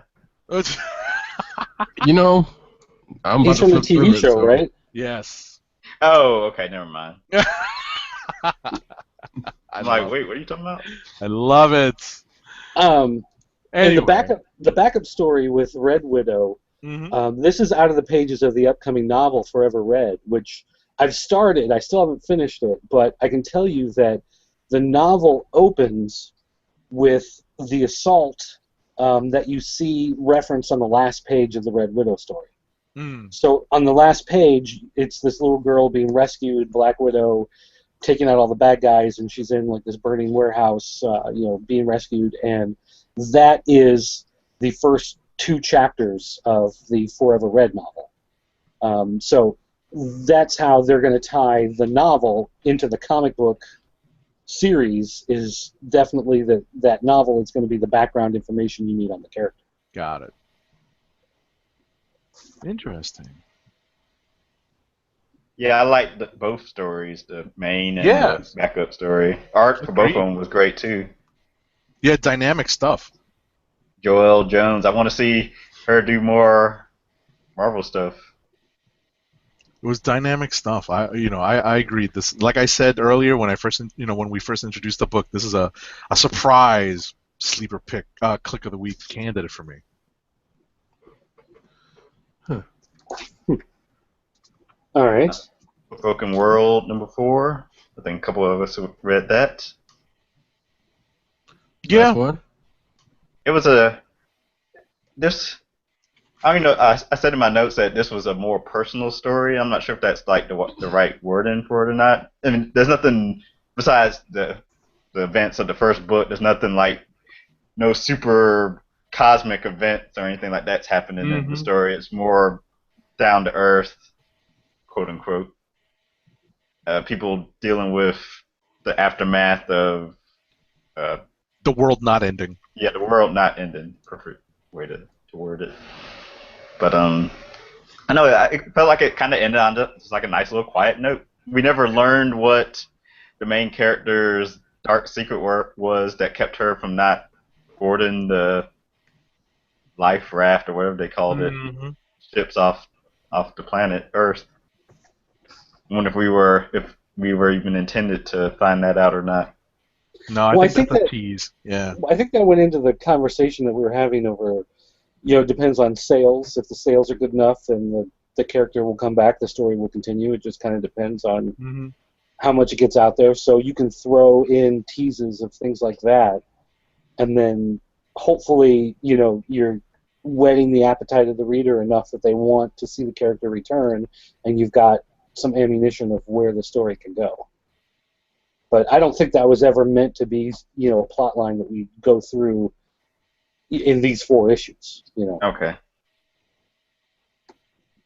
It's part of the world building. Yeah, exactly. That's what I was going to say. I think what we've got here is a first arc of a much larger story, and what they've created is, I think a mystery where some people were meant to not, were meant to stay behind, and I think that's one of the mysteries that Barbieri, laid down. Said, look, if we're going to tell any further stories, we're going to explore this. And I like that because it seems like maybe someone knew more than what they let on, and there may have been some, other conspiracies, going beyond just people, angling to get off planet. So there's more to it, and I think that's that the seeds for that are laid down in this book too. So it's definitely an open-ended ending. Alrighty. Cool. Well, let me get to, if I can, Federal Bureau of Physics, number 24. Okay. The last issue of this fine book that I thought was a fine book. So after the events of everything, I'm not going to go through all of it, but basically the world's going to end because of some, let's say, machinations. That's not exactly the right word, but it seems close to it. But one character makes a sacrifice, but we also see before that some alternate reality meeting with his father, which is probably given away, but that's fine. We also see, the book in almost a Last Days type of, not a direct comparison, but Secret Wars, yeah. Well, yes and no, because there's actually Last Days, because you start to see the world kind of start coming to an end in various other places. Like you see the clouds coming over and whatnot. But spoiler alert. Oh, hold on. I get the mouse over there. There you go. A sacrifice has been made, and the world, as for the time being, has been saved. And the book ends off with a character I hope ends up coming back. It actually almost seems to come back, go kind of reverse, go back to the beginning, but with a new character. Because at the start of this book, we start to see the beginning of the world as you have this FBI unit for physics, and then it just started going off into this whole big story that ended up going, with the main character, his father, and some other people around that situation, and the world itself being problematic physics. We get back to a point to where that's been resolved, and then we get to another character who's grown up 20 years later. I believe I've talked about this character before, Ina, who was probably like the smartest girl in the world at the time. And then we get to see her as an adult, in the same capacity. So in that respect, the issue and the story ended pretty satisfactorily, because pretty much everything has been answered, with the exception of the stuff in the world, but they really didn't gloss over that in the beginning anyway, because there was some stuff in the beginning of the very book that could have been touched on, like politic-wise in the world, and some other, other cases that they could have dealt with, but they did not. So, but I've been enjoying this book, and I've been, even in the change of art, which is still consistently good, up until this point, was a pretty good read. It is not, a standard superhero book at all. So, for those who want something a little bit different, go back and check this book out from the beginning. Would you be interested in buying this in a trade collection? I probably would, yeah. I know I already have, like, Volume 1. Actually, I do have, matter of fact, the first trade of it. Okay. Already. So, yeah, I probably would go and get the rest of it. Good. Sounds good. All right. Are we in rapid fire yet, or? Yeah, sure. Because I wanted to run through just a couple of quick Marvel books that I read. Age of Ultron versus Marvel Zombies #4. We get the conclusion to the Robinson and Pugh story about the Wild West, the 1872 Hank Pym coming to the rescue of this particular band of survivors who are in combat with the Marvel Zombies world and the Age of Ultron world banding together against them. And we there's a lot of casualties, but we do have a satisfying ending. This is definitely one of those Battle World, Secret Wars books that you could probably skip over if you're looking for something that's contributing to the greater narrative.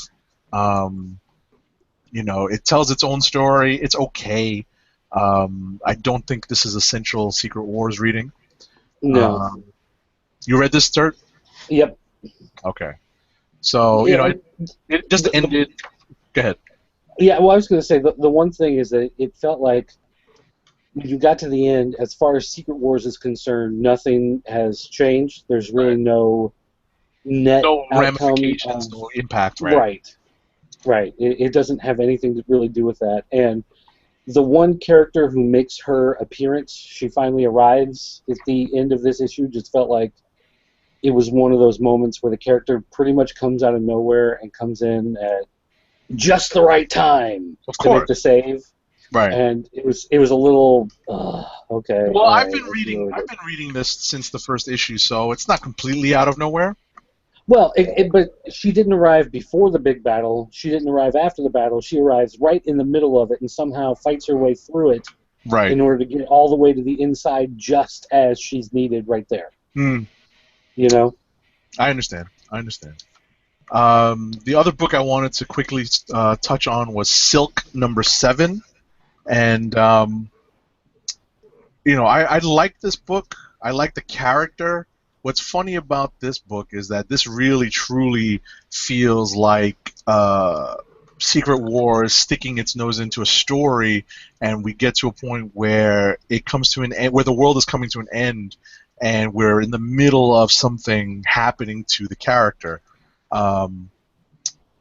If you're not familiar with the character, this is a Spider-related character, Spider-Man-related character, who was locked away in a bunker by what was his name?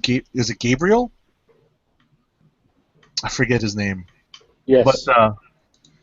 But the bottom line is she is the other half of the accident that gave Peter Parker his powers, and she's now trying to forge her own path, and she's working for she happens to be working for J. Jonah Jameson, and at the end of the world, Jonah, of course, shows a little bit of heart. And one of the main arcs of the story is the character Silk, whose secret identity is Cindy Moon. She's trying to locate her family, who she was locked away from by Gabriel when she manifested her spider powers. So what we find here is, spoiler alert, Jonah helps her locate her long-lost brother. And right as they're reunited, bum, bum, bum. Is it the end of the world? Correct. How did I know? So, like I said, my entire precursor to the actual review, yes, this definitely felt like Secret Wars jumped in right when the story, when something was actually happening to the story. So it's definitely an abrupt end. I hope that I think Silk is coming back, but I'm not sure if I've read anything that confirms that. I would like to see this character continue on. It's nice to see an Asian American female character getting, having a lead.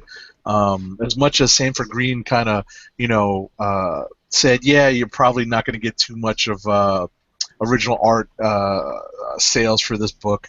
I still appreciate the character. I'm glad that she exists. I want to see her do better. So hopefully, this character comes back in a good way after Secret Wars, in all new, all different. It is going back on that. Going back on that last book you were talking about, that was promising to see the other All New Invaders character on the cover. Hopefully, that character will also see something after Secret Wars. Right. So. Yeah, the same team's continuing. On Silk? Yeah. Okay, good. She joins up with the Black Cat. Okay. Oh, that's right. I apologize. You know what? Sometimes we see these solicits, and then until the books actually come out, we sort of forget. So I apologize. You're right. Okay. I think that covers everything I read this week. Everything that I feel like I need to talk about. I got one more, but it's a throwaway. Oh, go ahead. Oh no. How was that? Well, I was gonna say, let me hit the spoiler bell, because here's all the right. Spoiler bell. Here it comes. This is not a versus book. This is actually a team-up book. Of course. Along the veins of 48 Hours or one of those type things, where two guys who cannot stand each other have to work together in order to solve a mystery. Somehow another bad cat reference is going to come in here at some point. So this was actually a lot of fun. Anybody else want a limp? Oh no. But I mean, it was, it's nothing. It's not groundbreaking. It's not going to bust open Secret Wars or anything like that. But for one of those offbeat type, two guys who can't stand each other but are going to have to learn to work together, that's what it is. And is that a Ron Lim cover? Yeah, this was a variant. Like it is. That's a variant cover. That's pretty cool to see Ron Lim come back and do Thanos and Deadpool. Ron Lim, by the way, did half of the original Infinity Gauntlet series when George Perez was unable to finish it, and he did a long run on Infinity War stuff and Silver Surfer. Okay. The one other thing I wanted to talk about real quick was a hardcover that came out this week for Alien Salvation. This is from Dark Horse, and it's Mike Mignola artwork, Dave Gibbons story. It's a really nice hardcover. Wow. The problem is, apparently the original artwork is long gone, so they actually took the digital copy that has been around on the web that's selling on darkhorse.com and printed it out. So you can see, if you look closely on the artwork, you can see the colors, the way they kind of get manipulated when they become a JPEG, especially when there's like bright yellow areas next to thick black lines. You can tell as you look closely at them the way that there's that artifacing where you've got the little jaggies that come up and the colors don't blend quite right. And so that's you have that in this book, which is so disappointing, considering the story is fantastic, the artwork is beautiful. This is one of these books when I was in college doing illustration. Like, this is one of those things on my shelf that I'd pull out and flip through every once in a while. And it's a shame that apparently the original artwork is long gone. They can't go back to it, but at least it's finally getting that nice hardcover treatment. Cool. Okay. All right, Roddy. Well, it was real quick. Jim and the Holograms, number 6. Nice. Yeah, it was actually not bad. There was there's a battle of the bands going on. Jim and the Holograms was supposed to be in it, which they were until something happened and they ended up not being in it. But as things go, they still found a way to work around that, and there was still going to be some upcoming conflict between them and the Misfits. So, okay. The end. Pretty good book though. Okay. It still has the feel of the show, for what it's worth. Not necessarily built for me, but hey, like I said, it is actually this is a pretty good read. Okay. I've not seen that cover. This is the regular cover. Yeah. This is the sub cover, and then this is the retailer exclusive cover. Wow. Yeah, that I've seen. Yeah. We've touched upon Marvel, DC, Image, Dark Horse, Boom, and IDW now. Yeah. And I do have one more real quick, and that's John Flood. I did read this. I enjoyed it. It was weird. There's a larger mystery going on with Yes. the serial killer that he's trying to find. But while he's doing this, he's also solving these other small crimes, and he finds a bunch of cats that have been abducted. Right, these small crimes are supposed to help solve the larger crime. And somehow, like, I don't see how these piece together. But, right, exactly. But I feel like it is leading to something, especially with the way this book ends. You get this really. It seems like out of the blue, but if you're a super intelligent person who's always 5 steps ahead of everyone else, then it makes sense, type of thing. And I just love the character. I love how goofy he is, and how he seems like the type of guy he never sleeps. Okay, is the thing. Like, he went through some sort of weird government experiment, and now he never sleeps.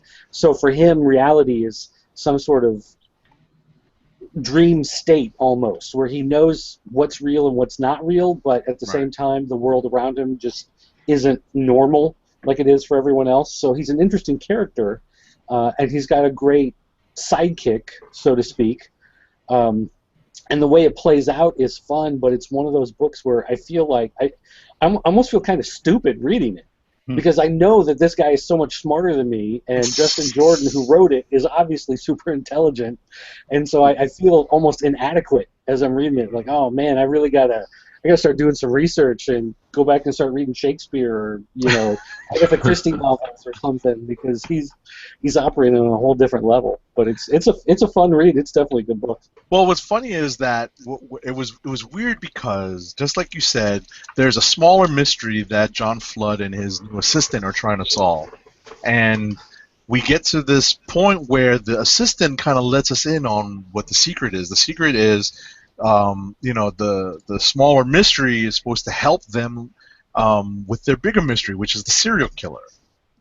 And if you recall, I don't want to spoil too much, but it's about the husband of the woman that they help.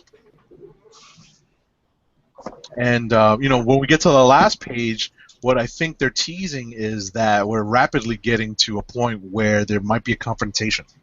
Oh yeah, definitely. So, I like I said, it took me a while to get into it, and I wish that Jordan had kind of let us in on why we were going through this entire story revolving around lost cats for that long.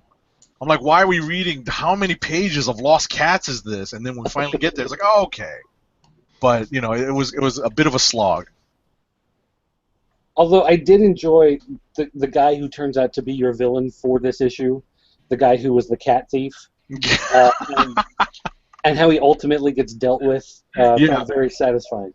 Yeah, that was pretty funny. Free the felines! Oh my goodness. So, all right. Yeah. Clicks of the week. Real quick before that, and I'm still trying to think of mine anyway. I got a couple of back issues. Ant-Man Last Days #1, actually pretty good. I finally read that. And Nice. Renew Your Vows, Amazing Spider-Man. That was actually pretty decent. Okay. Yeah. So what? I said you're caught up now? Yeah, caught up now. It was actually pretty good. That last I think issue it's coming was out next week too. Yeah, so cool. But yes, clicks of the week. I was surprised, Dirt, you didn't read Figment. I've got it sitting here. I just haven't had a chance to read it yet. Okay.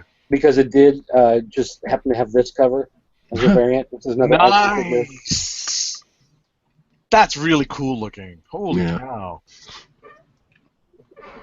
So this is what I have sitting here right next to me to read later. But nice. As far as clicks go, again, it's one of those where it's almost unfair. Like when this book comes out, does anything else have a chance? Yeah.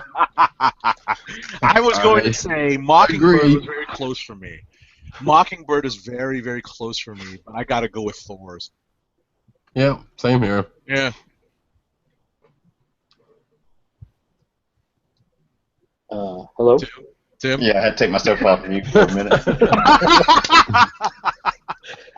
It's like the three of us would jump there. We're like, oh yeah, this is Thor's. It's all yeah.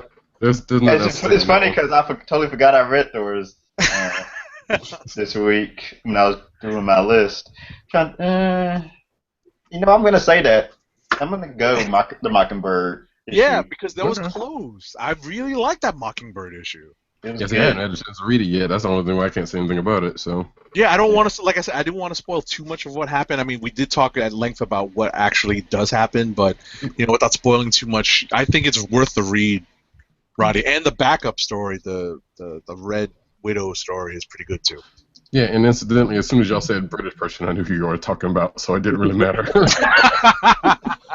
Well, you watched the show, so, yeah. That's funny. All righty. Cool. So, I love it. Unanimous. Almost. 3 out of 4. Happy belated birthday to Walt Simonson and Jack Kirby. Yes. It was last week. Yes. And happy early Force Friday. Oh, that's right. And We're happy only Labor half Day an hour weekend. away.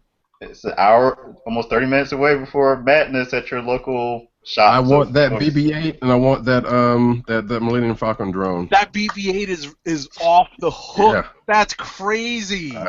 Those are probably the best two I saw out of that whole spiel. So I've seen nothing, so I don't know anything about. I barely knew about Force Friday. The BB-8 was all over Facebook the last couple of days. And the live stream is still out there on YouTube. But yeah, Where are they live streaming? Huh? Where are they live streaming? Well, technically they were all over the place because they were like the main hosts were in.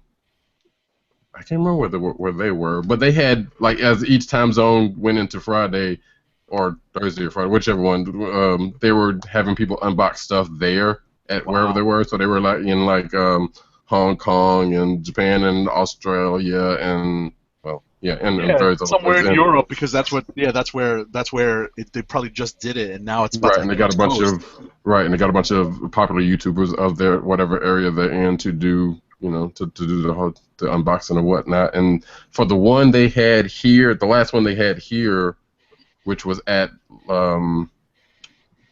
Lucasfilm or Disney, I can't remember where it was, but Yeah, I think it was at Lucasfilm.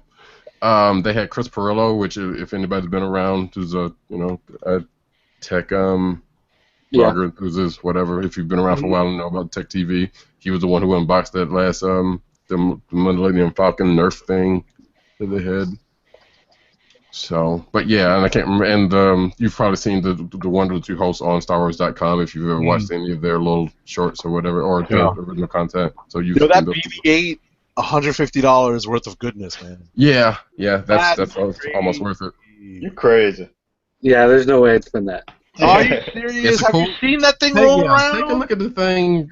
I'm just at a point right now where I remember how hyped I was for episode 1.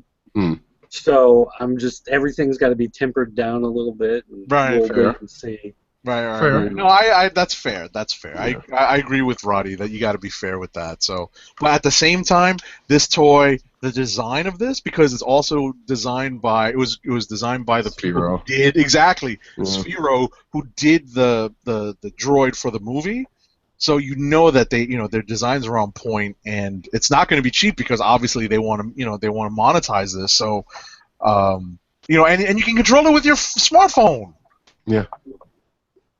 That is, like seriously, are you not going to see that rolling down the street and try to snatch it, right? Well, I'm not saying you're not going to see that rolling down the street, but some moron in New York, some hipster is going to be in Williamsburg, like, I'm gonna run by and be like, "Whoop, I got this." Yeah, that thing's that's like yay high. Nobody's going to be going on the street with that. They are just wanting that to get snatched. Yeah, seriously. Yeah, I'll have to send me a link or something to it so I can see what this thing is. If you go to News Nerds Need and go back to the thing or something, there's been links. There you go. No problem, Tim. We'll take care of you. All right, let's take it home. Let's take it home. So again, thanks to our guest earlier in the show, Sanford Greene, for joining us. Follow him at Sanford Greene on Twitter, Facebook.com Sanford Greene, Instagram Sanford Greene. Follow us on our social media websites. At TimDOGG98 and at CBCron. Website is theclicknation.com. Dirt is at PCN_Dirt, and his website is popculturenetwork.com. Roddycat is at Roddycat and at News Nerds Need, which he mentioned earlier. Agent 70 is at Agent_70. And if you liked guests on shows and you liked our episode this week, tune in next week when we'll have 2 more guests with us. Well, all about the guest interviews. So there you go. Stay tuned for that. There'll be more information next week when you know who will be on. But we are the Comic Book Chronicles, and we are signing off. Peace!